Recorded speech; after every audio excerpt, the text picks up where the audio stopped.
नमस्कार, रीवा 24 के ताजा तरीन अंक के साथ मैं शैलेंद्र। सबसे पहले प्रमुख खबरें। असुरक्षित तरीके से टॉयलेट साफ करते एक बार फिर भाजपा सांसद जनार्दन मिश्र का वीडियो हुआ वायरल। चचेरे भाई ने अपनी ही बहन को बनाया हवस का शिकार, अब जान से मारने की दे रहा धमकी। आईटीआई रीवा में स्मॉल हाइड्रो पावर प्लांट तकनीशियन होंगे तैयार, और बरसात के चलते अस्पतालों में बढ़ी मरीजों की संख्या। देखिए रीवा 24 की यह खास रिपोर्ट। इन खबरों सहित अन्य खबरें विस्तार से। भाजपा सांसद जनार्दन मिश्र का वीडियो एक बार फिर वायरल हो रहा है, जिसमें वो हाथों से टॉयलेट साफ करते नजर आ रहे हैं। भाजपा सांसद जनार्दन मिश्र अपने ठेठ देशी अंदाज के लिए जाने जाते हैं, लेकिन कई बार उनके ऐसे वीडियो भी वायरल होते हैं जिनका लोग जमकर मजाक उड़ाते हैं। हालांकि उनकी मंशा इस तरह से हो या ना हो, पर उनका ये देशी अंदाज लोगों को बहुत सुहाता है और हंसने के लिए मजबूर कर देता है। इस तरह से अक्सर गंभीर मुद्दों से उनके ये वीडियो अलग ही नजर आते हैं। घटना मंगलवार की है, जब सांसद महोदय देवतालाब विधानसभा अंतर्गत सीतापुर ग्राम पंचायत के डोड़ी में भ्रमण में थे। दरअसल वहां प्रदूषित जल से कई लोग बीमार हो गए थे, जिन्हें देखने के लिए वो पहुंचे थे। लेकिन वहां टॉयलेट में गंदगी देखी तो सांसद महोदय खुद ही सफाई में जुट गए। हद तो तब हो गई जब सांसद महोदय ने ब्रश और ग्लव्स का इस्तेमाल तक नहीं किया, जो उनके स्वास्थ्य के लिए भी हानिकारक है। इसके पहले भी जनार्दन मिश्र कोरोना काल में अपने विशेष हेलमेट के कारण, उसके बाद कूकी मारने वाले वीडियो के कारण, और अब एक बार फिर टॉयलेट साफ करने के कारण चर्चा में है। फिलहाल जब सांसद महोदय ने इतना रिस्क लिया, तो आम जनमानस को भी उनसे प्रेरणा लेनी चाहिए। खुले हाथ से नहीं तो कम से कम ग्लव्स पहन के ही अपने घर के शौचालय तो साफ रख ही सकते हैं। इससे बीमारियां भी नहीं होंगी और स्वच्छता भी बनी रहेगी।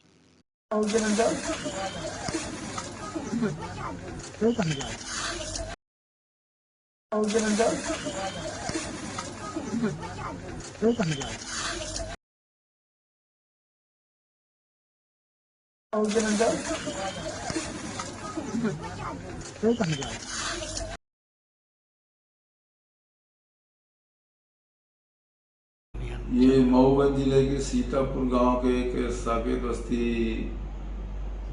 में जो लोग संक्रमित हुए हैं दूषित पानी से, दूषित भोजन से, तो वहाँ उन परिवारों को देखने मिलने गया था। तो वहाँ देखा तो गंदगी बहुत थी। शौचालयों का कुछ लोग उपयोग कर रहे थे, कुछ नहीं कर रहे थे। जिन शौचालयों का उपयोग हो रहा था वो बहुत गंदे थे। तो उसमें एक शौचालय बहुत ही गंदा दिखा। तो फिर हमने कहा कि भाई इसको क्यों, तो कहा भाई पानी तो डाल देते। तो हमने कहा पानी नहीं डालना चाहिए, इसको तो साफ करना चाहिए, और बिना साफ किए इसमें तो आप बीमार हो गए। तो वो लोग सब हंसने लगे, कैसे हो, क्या हो। तो फिर हमने कहा कि इस तरह से साफ करना चाहिए, इस तरह से साफ करिए। तो उसको हमने साफ कर दिया पूरे शौचालय को। यही है, और कुछ उसमें है नहीं। चचेरे भाई ने चाकू की नोक पर अपनी ही बहन से दुष्कर्म किया, जिसके बाद महिला ने जहर निगल लिया। बाद में मामला दर्ज होने के कारण आरोपी अब लगातार धमकियां दे रहा है। रीवा में एक चचेरे भाई ने अपनी ही ब्याहता बहन की चाकू के नोक पर असमत लूट ली। घटना रीवा जिले के कोतवाली थाना क्षेत्र की है। घटना की शिकायत दर्ज होने के बाद आरोपी लगातार महिला एवं बच्चों को जान से मारने की धमकी दे रहा है, जिससे परेशान महिला ने जहर का सेवन कर लिया। महिला ने एक वीडियो जारी करके बताया कि कोतवाली थाना क्षेत्र में रहने वाले अहद खान उसका चचेरा भाई है। कुछ दिनों पहले जब मायके रीवा आई तो अकेला पाकर आरोपी ने 27 अप्रैल को अपनी हवस का शिकार बनाया और मासूम बच्चों को जान से मारने की धमकी देते हुए उसके साथ लगातार दुष्कर्म करता रहा। घटना की जानकारी जब पति को हुई तो 26 मई को कोतवाली थाने में मामला दर्ज कराया गया। इस दौरान आरोपी और उसके परिजन लगातार महिला पर दबाव बना रहे थे। महिला जब अपने ससुराल पहुंची तो आरोपी कुछ सरंगों के साथ उसके घर पहुंच गया और जान से मारने की धमकी देने लगा, जिससे परेशान महिला ने जहर खाकर आत्महत्या करने का प्रयास किया। इधर 24 वर्षीय आरोपी को उसके परिजन नाबालिग साबित करने में लगे हुए हैं। फर्जी दस्तावेज के जरिए जमानत कराने का प्रयास कर रहे हैं। आरोपी की गिरफ्तारी न होने की वजह से दुष्कर्म पीड़ित महिला अब अपने एवं बच्चों की सुरक्षा को लेकर परेशान है। इस पूरी घटना को लेकर महिला के द्वारा पुलिस अधीक्षक तक से फरियाद लगाई गई है, लेकिन आरोपी लगातार पुलिस को धता बता रहा है। भाई ने चाकू की नोक पर मेरी इज्जत लूटी, घर में मेरे बच्चों को जान से मार देने की धमकी देकर मेरे चचेरे भाई आयत खान बार बार मेरी इज्जत लूटता रहा। 24 अप्रैल को आरोपी द्वारा पहली बार घटना की गई। इस घटना के बारे में मैंने अपने पति से बताया, तो द्वारा सिटी कोतवाली में शिकायत की गई। यार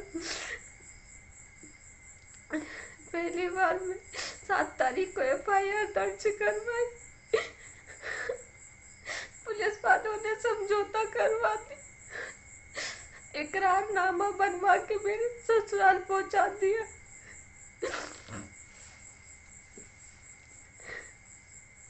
सिटी कोतवाली में शिकायत,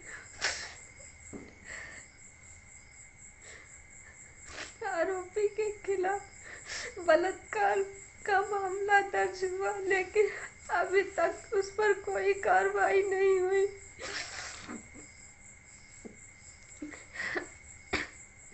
आरोपी के पिता एवं आरोपी के द्वारा अज्ञात सहयोग के साथ मेरे घर में आकर जान से मार देने की धमकी दिए जा रहा, कहा जा रहा कि यदि मामला वापस नहीं लिया तो पूरे परिवार को खत्म कर दूंगा। आरोपी खुलेआम धमकी दिया जा रहा है। उसे बचपन से जानती हूँ क्योंकि वो मेरे चाचा का लड़का है।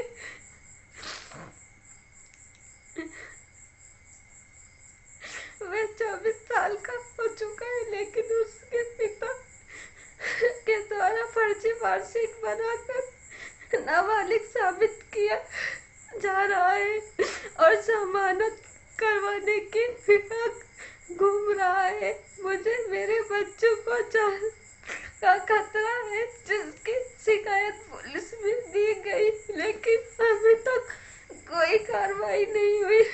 आरोपी उसके लोग निरंतर मुझे धमकी दे रहे हैं।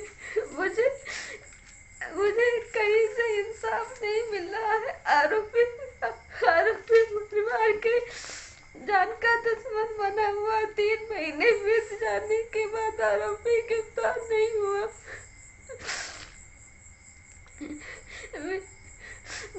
अपने परिवार को बचाने के लिए दारा जहर का सेवन किया गया, लेकिन मेरे पति मुझे बचा लिए। इस बार मैं अपने बच्चों के सहित मरने को तैयार हुए। शायद इसके बाद मुझे इंसाफ मिले। सीएम हेल्पलाइन और एसपी ऑफिस दोनों में शिकायत दर्ज करवा चुकी हूँ। अभी तक मुझे कोई कार्रवाई नहीं हुई। ये इकरारनामा है, इसमें 19 साल लिखा है। इसमें 19 साल है, उसका रियल 24 साल है, लेकिन नकली मार्कशीट बना के उसको 16 साल बताया जा रहा है।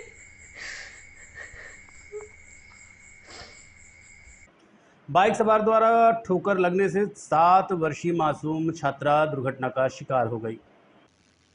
सतना जिले के रामपुर बागिलान में अल सुबह एक सड़क हादसे में 7 साल की मासूम छात्रा की मौत हो गई।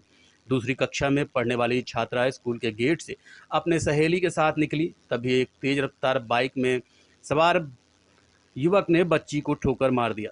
घटना रामपुर बागिलान थाना क्षेत्र के मढ़ा विद्यालय के समीप की बताई जा रही है। तकरीबन 9:30 बजे मृतका रश्मि सेन अपनी एक सहेली के साथ विद्यालय के लिए निकली। स्कूल के समीप पहुंचने के बाद जब वो गेट के बाहर निकली, तभी तेज रफ्तार बाइक ने उसे अपनी चपेट में ले लिया। टक्कर मारने वाला आरोपी इस गांव के सरपंच का भाई है। घटना के बाद गंभीर रूप से घायल बच्ची को उपचार के लिए अस्पताल लाया गया, जहां चिकित्सकों ने उसे मृत घोषित कर दिया। बताया जा रहा है कि बच्ची अपने मामा के यहाँ रहकर पढ़ाई करती थी, जबकि उसका मूल निवास पास के ही गाँव में है।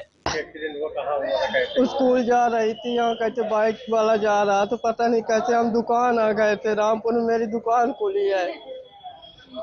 मार दिया है? मार दिया जी, ठोकर से लग गया है भाई। बच्ची यहाँ इलाज की दवा खत्म हुई है, वहीं खत्म हो गई। अब ये हमें नहीं पता, हम बाइक से आ रहे हैं तो वो लोग बोलेरो से आ रहे हैं, तो वो रामपुर में है। ये घटना कहाँ पास हुई? ये मड़ा में हुई है बड़ा स्कूल के पास। जी। तो जो ठोकर मारा था वो यहाँ नहीं आया है। उसका भाई आया, वो नहीं आया है। उप सरपंच गांव का, उसका भाई छोटा है, वो ठोकर मारा है, उसका भाई आया है बड़ा वाला। अच्छा, उस सरपंच ने ठोकर मारी। उसका भाई छोटा वाला सरपंच का भाई। जी। नाम जानते हैं उनका? जी, गोलू कुशवाहा, मोनू कुशवाहा, उसका असली नाम कुछ का नाम है, उसका नाम बाप का नाम शिवराज है।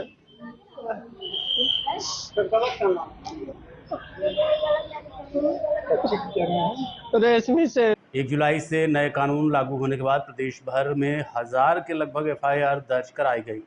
नए कानून देश में लागू होने के बाद मध्य प्रदेश में 2 दिन में 855 से ज्यादा एफआईआर दर्ज हुई हैं। इसमें भी प्रदेश की राजधानी भोपाल में सबसे ज्यादा केस दर्ज किए गए हैं।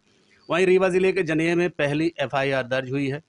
एसपी विवेक सिंह ने बताया कि इससे लोगों को सुविधा होगी। मध्य प्रदेश में पहले दिन यानी 1 जुलाई को कुल 378 एफआईआर दर्ज की गई। वहीं दूसरे दिन 2 जुलाई को 477 एफआईआर दर्ज की गई। नए कानून के बाद प्रदेश के सभी 11 जोन की सभी रेंज में एफआईआर दर्ज की जा चुकी है। उम्मीद की जा रही है कि जिस तेजी से एफआईआर दर्ज हुई है उसी तेजी के साथ उन पर आगे की कार्रवाई होगी, जिससे आम आदमी को न्याय के लिए ज्यादा इंतजार नहीं करना पड़ेगा। ये 1 जुलाई से जो नया कानून न्याय संहिताएं लागू हुई हैं उसमें EFIR का भी प्रावधान है, और जिसमें अभी हमारे ज़िले में एक EFIR थाना जनेह में चोरी की इसमें दर्ज हुई है, और इसके अतिरिक्त अभी अन्य FIR नहीं है। सभी नागरिकों को फिर से बताना चाहूँगा कि इस प्रावधान में आप कहीं से भी आप EFIR कर सकते हैं। EFIR करने के उपरांत आपको 3 दिवस के अंदर थाने पे आना पड़ेगा, ताकि आप पूरी डिटेल्स और भी जो पुलिस की आवश्यकता होंगी उसको बता के, और फिर आप फॉर्मल जो FIR होती है वो रजिस्टर हो जाएगी वहाँ पे। तो आप कहीं से दूर से आप EFIR करने के 3 दिन के अंदर थाने पे आइए, और पूरी प्रक्रिया आपकी मदद के लिए रहेगी, और जो भी हो सकता है उसमें वैधानिक कार्रवाई की जाएगी। देखते रहिए रीवा 24 न्यूज़। मिलते हैं इस छोटे से ब्रेक के बाद।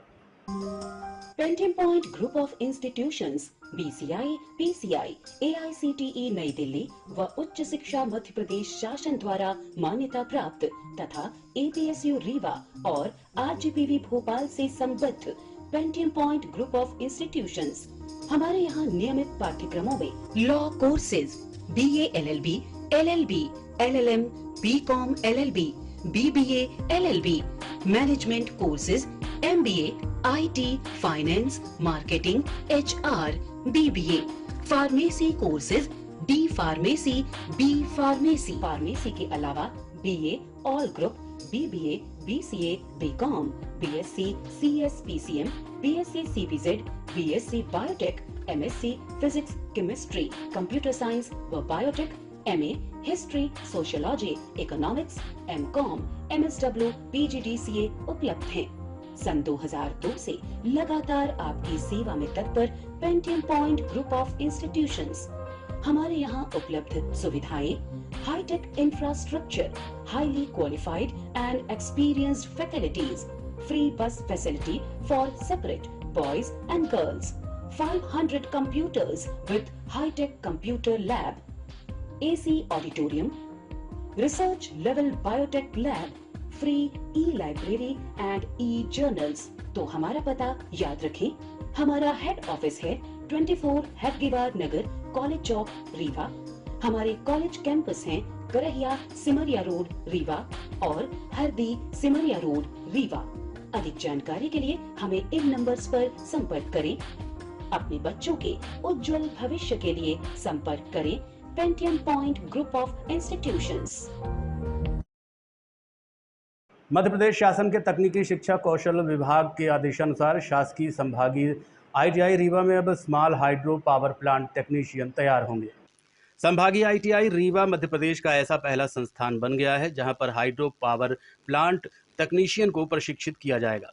हाइड्रो इलेक्ट्रिक पावर प्रोजेक्ट में टेक्नीशियन का प्रशिक्षण प्राप्त करने के बाद इस सेक्टर में युवाओं के लिए स्थायी रोजगार के द्वार खुलेंगे। Small hydro power plant technician trade की अवधि 2 साल की होगी। इस अवधि के दौरान प्रशिक्षणार्थी को तकनीकी कौशल, तकनीकी ज्ञान, तकनीकी ड्राइंग, गणित के मूल और कार्यशाला गणना का सैद्धांतिक प्रशिक्षण संभागीय ITI रीवा में दिया जाएगा। शेष प्रशिक्षण जॉब ट्रेनिंग के तहत MPPGCL THC सिरमौर के संचालित परियोजनाओं में दिया जाएगा। पाठ्यक्रम को दोहरी प्रशिक्षण प्रणाली DST मोड में लागू किया गया है, जिसके लिए ITI एवं MPPGCL THP सिरमौर के साथ एक समझौता ज्ञापन पर हस्ताक्षर किया गया है। इस कोर्स में इलेक्ट्रिकल उपकरण के ऑपरेशन और मेंटेनेंस, सिविल वर्क और हाइड्रो मैकेनिकल उपकरणों के रखरखाव में विशेषज्ञता शामिल है। जी, इसमें ये hydro power plant technician DST के तहत जल विद्युत उत्पादन केंद्र MPEB का जो सिरमौर में स्थापित है, उनके सहयोग से DST के तहत प्रारंभ किया गया है, जो कि अभी मध्य प्रदेश में पहला ये ऐसा व्यवसाय है जो रीवा ITI में चालू हुआ। इसमें हमारे डायरेक्टर श्रीमती हर्षिका सिंह की बहुत अच्छी भूमिका है। उन्होंने बहुत प्रयास किया और DST में MOU करवाया। यह व्यवसाय बहुत ही अच्छा रोजगारमुखी है। आधुनिक परिवेश में माने सामंजस्य के लायक है। हाइड्रो पावर प्लांट टेक्नीशियन बहुत कम है इस देश में, और जल विद्युत उत्पादन के जैसे HPC है, ये NTPC तो ऊर्जा ये कोयले से उत्पादन करती है, लेकिन NHPC ये जल विद्युत से विद्युत बनाती है, जल की सहायता से। उसमें इनकी बहुत अच्छी खपत होगी और इनका बहुत अच्छा रोजगार प्राप्त होगा इनको, और बहुत अच्छी सैलरी मिल सकती है। इसलिए हम चाहते हैं कि रीवा क्षेत्र के शिक्षार्थी जो ITI करना चाहते हैं, इस नए हाइड्रो पावर प्लांट टेक्नीशियन में भर्ती हों, और यह कोर्स अभी 1 अगस्त से चालू होगा। इसमें प्रवेश की प्रक्रिया चालू है। द्वितीय चरण सेकंड राउंड 11 तारीख से चॉइस फिलिंग फिर से की जाएगी, और मैं अपील करता हूं कि इस क्षेत्र के ज़्यादा से ज़्यादा हितग्राही विद्यार्थी जो 10वीं पास हैं कम से कम, वो इसमें प्रवेश लेकर इसका लाभ उठाएं। बरसात के मौसम के चलते इन दिनों जिला अस्पताल में मरीजों की भारी संख्या देखने को मिल रही है। आलम यह है कि अस्पताल में पांव रखने के लिए भी जगह नहीं बची हुई है। बरसात के दिनों में दूषित जल के सेवन से टाइफाइड, पीलिया, डायरिया, पेचिस और हैजा जैसी बीमारियां इन दिनों फैल रही हैं। ऐसे में अस्पताल में भारी भीड़ देखने को मिल रही है। इसके अलावा बरसात में डेंगू भी फैलता है, जिसमें मरीज को ठंड लगकर बुखार आता है। ये मुख्यतः खेत, तालाब, गड्ढे, घर के आसपास टूटे हुए डब्बे आदि में इकट्ठे पानी की वजह से होता है, क्योंकि इसमें मच्छर पैदा होते हैं। इन दिनों मौसम बदलने की वजह से ऐसी बीमारियों में वृद्धि हुई है और भारी संख्या में मरीज अस्पताल पहुंच रहे हैं, जिससे अस्पताल की व्यवस्थाएं भी चरमरा गई। हालांकि अस्पताल प्रबंधन का कहना है कि उन्होंने अपनी ओर से पूरी कोशिश की है ताकि मरीजों को कोई मुश्किलें ना हो। डॉक्टर्स का कहना है कि इन दिनों सड़े गले खाद्य पदार्थों से दूर रहें, खुले में शौच करें, शौचालय का उपयोग करें, घर के आसपास साफ सफाई रखें, दस्त लगने पर ORS एवं जिंक सल्फेट गोली का इस्तेमाल करें, खाने पीने की वस्तुओं को ढक कर रखें, मक्खियों से बचाव करें, हरी सब्जी और फलों को साफ पानी से धोकर ही उपयोग करें। मानसून के दौरान बहुत से लोगों को आंख के रोग होते हैं। इस रोग को आई फ्लू, कंजक्टिवाइटिस या आंखें आना के रूप में जाना जाता है। इस रोग से बचाव के लिए अपने हाथ और चेहरे को ठंडे पानी से धोएं। परिवार के सभी सदस्य अलग अलग तौलिया और रुमाल का उपयोग करें। स्वच्छ पानी का उपयोग करें। बार बार आंखों को हाथ न लगाएं। धूप के चश्मों का प्रयोग करें और बिना चिकित्सक की सलाह के कोई इलाज न करें। इससे अहम बात, आसपास के ज्ञान चंदों से दूर रहें। मरीजों की संख्या 2-3 चीज़ों में बढ़ती है। एक तो शासन द्वारा सुविधा बढ़ाई जा रही है जिला चिकित्सालय में। दूसरा, स्टाफ का व्यवहार पेशेंटों के साथ अच्छा बना हुआ है, इसलिए पेशेंटों की संख्या जिला अस्पताल में बढ़ रही है। सर, ये मौसम है, जैसे गर्मी बढ़ रही है, क्या बीमारी ऐसी है जो इस मौसम में? देखिए, जैसे बरसात का मौसम जब आता है तो एक तो पेट की बीमारी, गैस्ट्रोएंटेराइटिस वगैरह के चांस रहते हैं। दूसरा, मच्छर अब धीरे धीरे बढ़ने शुरू हो गए हैं, तो मच्छर जनित बीमारी जो है, जैसे मलेरिया हो गया, डेंगू हो गया, इसके केस बढ़ने के चांस है। हालांकि अभी तक ऐसा रिकॉर्ड नहीं हुआ है इस वर्ष में, परंतु आने वाले समय में अगर साफ सफाई पर ध्यान नहीं रखेंगे लोग तो ये बढ़ सकती है। जिला चिकित्सालय है, जैसा कि जिले भर के लोग यहाँ आते हैं, मेडिकल भी यहीं आते हैं, तो ये क्या कंजेस्टेड नहीं हो रहा है ये अस्पताल? इसके लिए सुविधा नई बिल्डिंग बन रही है, हमारी दोनों बिल्डिंग बन रही है, एक आउटडोर बन रहा है नया, एक 100 बेड का हॉस्पिटल बन रहा है। क्या मतलब इसको बनने के बाद सुविधाएं बढ़ जाएंगी? या सुविधाएँ भी बढ़ेंगी, हमको स्टाफ भी 200 बेड के हिसाब से मिलेगा और लोगों के लिए कन्वींस भी होगा, ज़्यादा होगा। अभी भी 100 बेड जो है सेंक्शन है, तो हमारे यहाँ 220 बेड चल रहे हैं और 100 बेड के स्टाफ से 220 बेड को मैनेज किया जा रहा है। जब 200 बेड हो जाएगा हमारा, हमें स्टाफ ज़्यादा मिल जाएगा तो पेशेंटों को ज़्यादा सहूलियत होने लगेगी। देखते रहिए रीवा 24 न्यूज़। मिलते हैं इस छोटे से ब्रेक के बाद। हड्डी जोड़ एवं रीढ़ रोग तथा स्त्री रोग एवं प्रसूति रोग का इलाज एक ही छत के नीचे।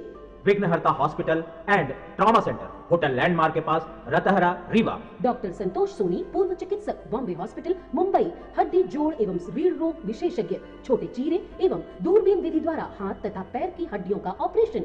गठियाबात, जटिल एवं बिगड़े हुए फ्रैक्चर का बेहतर इलाज करते हैं डॉक्टर संतोष सोनी। विघ्नहर्ता हॉस्पिटल ट्रॉमा सेंटर में ही स्त्री एवं प्रसूत रोग विशेषज्ञ डॉक्टर शैलजा सोनी भी उपलब्ध हैं, जिनकी देखरेख में नॉर्मल डिलीवरी, सिजेरियन ऑपरेशन एवं बच्चेदानी से संबंधित ऑपरेशन की बेहतर सुविधा। संतानहीन दंपत्ति तत्काल संपर्क करें। विघ्नहर्ता hospital and trauma centre, hotel landmark के पास, रतहरा, रीवा। सुविधाजनक एवं सफल इलाज हेतु आज ही संपर्क करें। विघ्नहर्ता hospital and trauma centre, hotel landmark के पास, रतहरा, रीवा। मोबाइल नंबर 7828781983 अथवा 8462956774 पर।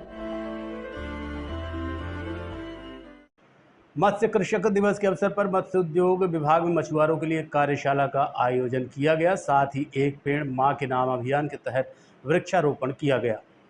आज 10 जुलाई 2024 को मत्स्य कृषक दिवस के अवसर पर सहायक संचालक मत्स्योद्योग रीवा द्वारा मत्स्य बीज प्रक्षेत्र लखौरीबाग रीवा एवं सिरमौर प्रक्षेत्र में मछुआरों को समिति के सही तरीकों से संचालन, मत्स्य बीज संचयन एवं बंद ऋतु काल में मत्स्याखेट नहीं करने के बारे में वर्कशॉप का आयोजन किया गया। इस दौरान एक पेड़ मां के नाम अभियान के तहत सभी सदस्यों ने 100 वृक्षों का वृक्षारोपण किया। सहायक संचालक डॉक्टर अंजना सिंह द्वारा सभी समिति सदस्यों को अपने आसपास एवं तालाबों के किनारे वृक्षारोपण करने के लिए प्रेरित किया गया एवं वृक्षारोपण के महत्व को भी समझाया गया। आज मछुआ दिवस के अवसर पर 4 हितग्राहियों को प्रधानमंत्री मत्स्य संपदा योजना से मत्स्य पालन के लिए स्वयं की भूमि में तालाब निर्माण, एक अनुसूचित जनजाति के हितग्राही को मछली विपणन हेतु फिश कियोस्क सेंटर, एक हितग्राही को 50,000 का केसीसी एवं अनुसूचित जनजाति के एक हितग्राही को मत्स्य परिवहन हेतु 3 व्हीलर वाहन के लिए अनुदान का वितरण भी किया गया। कार्यक्रम में कार्यालय के सभी अधिकारी, कर्मचारी, मछली व्यापारी एवं समिति सदस्य उपस्थित रहे। आज के अंक में इतना ही। देखते रहिए रीवा 24 न्यूज़। नमस्कार।